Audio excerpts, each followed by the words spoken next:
giant reveals its unseen partner in the same way, its orbital dance revealing the tug of a hidden companion. Cygnus X1 was the first black hole to be discovered in this way, back in 1971.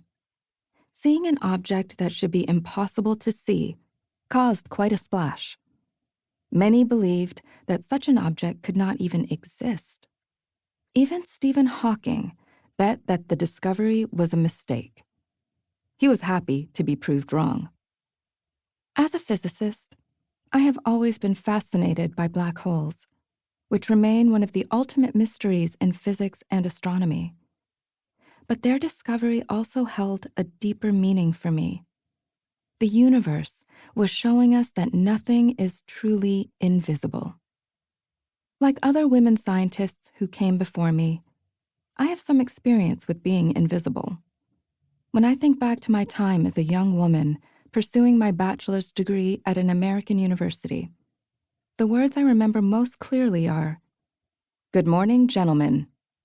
That's how one of my professors regularly greeted my class, oblivious to the lone woman in the room. I would quip that my superpower had to be invisibility because joking prevented me from truly disappearing. I was not too surprised that I went unnoticed in my physics classroom. In high school in India, I'd already begun to realize that women were scarcely to be found in physics textbooks. Clearly, they too possessed my superpower. The sole exception was Marie Curie, the only person of any gender to win 2 Nobel Prizes in different sciences, physics and chemistry. It took her winning 2 Nobels to make visibility her superpower.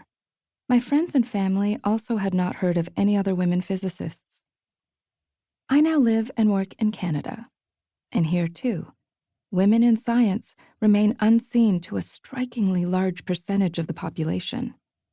In 2019, the year after my Canadian colleague Donna Strickland won the Nobel Prize in Physics, a poll found that more than 52% of Canadians could still not name a single woman scientist, let alone a woman physicist. When asked to picture a computer scientist, a whopping 82% imagined a man. A 2017 US study showed that less than 1% of the people surveyed could name a living woman scientist. Roughly 2 out of 3 high school students in the United States and 9 out of 10 students identifying as men portray a man when asked to draw a scientist. As I continued my studies in physics, I found that every equation in physics and astronomy reveals some wondrous aspect of nature. The orbits of the planets free-falling around the sun, or the dancing probability waves of atomic structure, or the luminous rainbows after thunderstorms. None of those equations requires a person of a particular gender to solve them, and none of the solutions has any gender parameters in it. The more physics I learned, the more awestruck I was by the universe, and the more humbled by how little we still knew. How incredible that our tiny human brains, less than a billionth the size of the universe, could comprehend any part of its majesty and beauty. My sense of wonder was certainly not limited by my gender, and surely many other women before me had been just as inspired. But my physics textbooks remained full of the exploits of brilliant men.